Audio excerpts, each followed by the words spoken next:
Well, I have the privilege of sitting down here with Kirk Hammett and Rob Trujillo from my favorite band, Metallica. I've been a fan of you guys since I was probably 15. I saw you guys in concert, my first concert ever, when I was a sophomore in high school. And what's been up, guys? How are you? Great to see you on Giants postgame here. Hey, things are good, man. Things are good. Yeah, summertime. Yeah. It's the best. Yeah. Surf's been good, and, pretty happy about that. Well, both your tans look fantastic, so I can tell you've been getting in your surfing. But I will have to say, Rob, today you are the enemy. Being the Dodger fan, you're the enemy. And Kirk, you're the hometown boy. So tell me a little bit what's going on in Metallica land. I know that you guys have your 40th anniversary coming up of the band, and you guys have some shows coming up in San Francisco, December 17th and 19th, where the 5th member club are going to be the people who are going to be allowed to go to that. Tell me a little bit about that and what it means to be a band for 4 decades. Man, it's crazy, when I think about 4 decades, because I swear to God, it was just it seems like just yesterday that we're just on a tour bus somewhere in the middle of America, just trying to keep up with just everything. And nowadays it's just 40 years, past, have just passed just so quickly. It's amazing. And, what's truly amazing now is the fact that I still feel like we haven't really peaked. We're still real hungry. We still want to make music. We still care about music. Still care about each other. And we're just. I don't see any signs of us slowing down, man. Because it's just we have stuff that we want to do.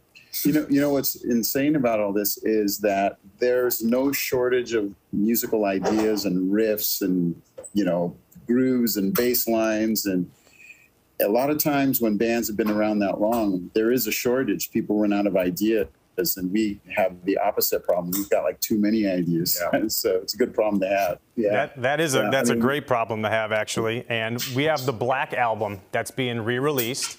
And you guys have your Metallica Blacklist coming out, where you're working with 50-plus artists that are going to be covering their favorite songs off of the Black Album.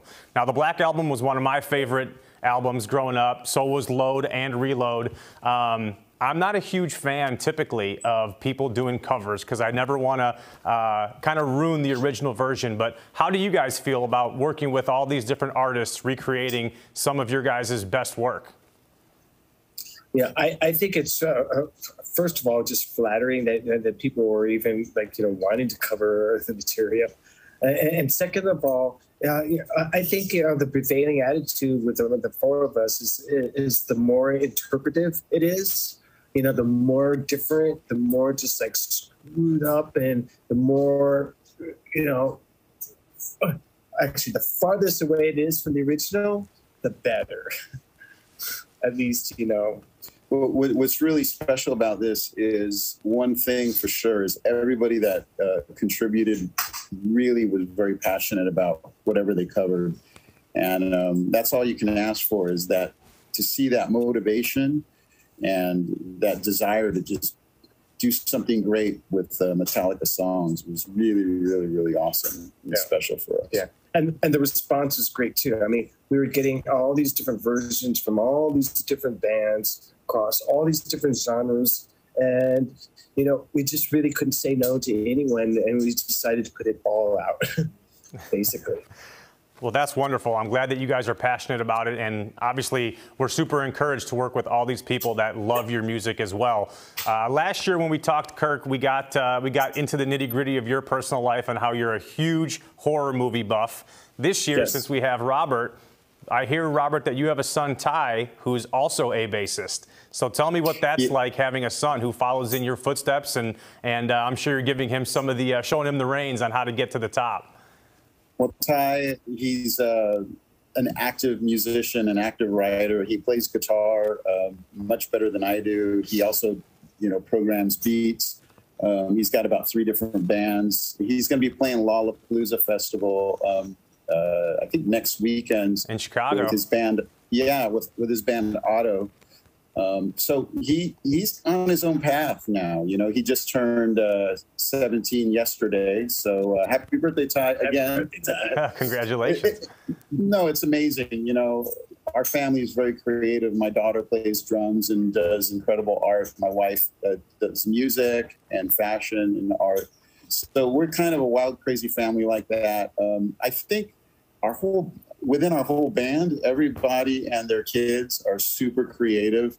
And that is special as musicians, you know, the musicians that we are, to have, you know, our beautiful children just being creative, whatever it is, having fun, making music, making art, you know, writing, whatever it is. It's very cool. I absolutely agree. I think it's being passionate about your craft is what gets you to the top and what keeps you at the top. So it's great to hear you talk about your guys' career that way and your family.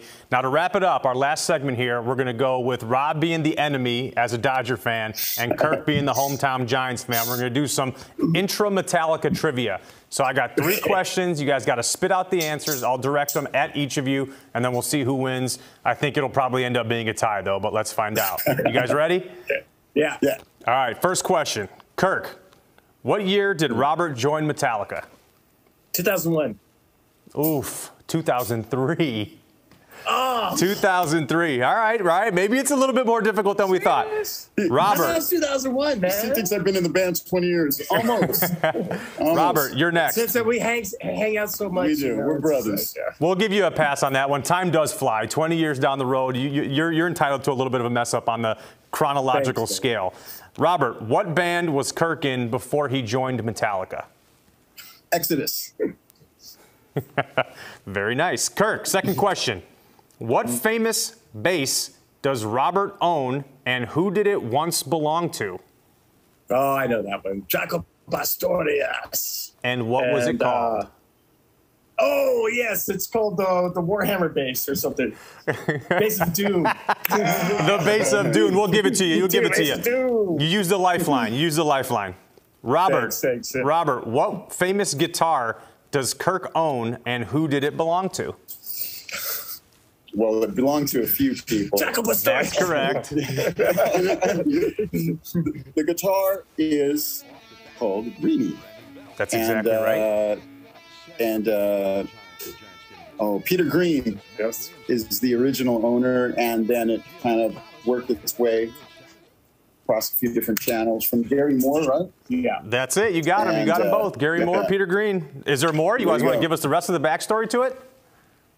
Go ahead, Kirk. Well, it's crazy because, you know, that guitar kind of made its way to me. I didn't really pursue it like I've pursued other guitars in the past, but since getting that guitar, it's amazing because it's changed my guitar style. It's kind of changed the way I've heard things, and owning that guitar has opened up a lot of more musical opportunities for me.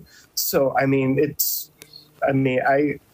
I don't know what to say other than it's an incredible instrument, and it's done so much for myself in such a weird way, you know, that other guitars have never done for me. And so there you go. Oh, there you go. I love that backstory. Last question. We got to wrap it up right after this. Kirk, what Southern California town was Robert born in? Venice. Santa Monica.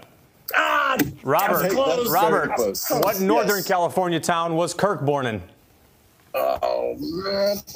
He's in East Bay, but wait, let me think about this. El Cerrito. No. San Francisco. Boys, I could sit here. Come on, that's too easy. I could sit here and talk with you guys forever. Unfortunately, we got to get back to the show. Love you guys. Look forward to seeing you soon.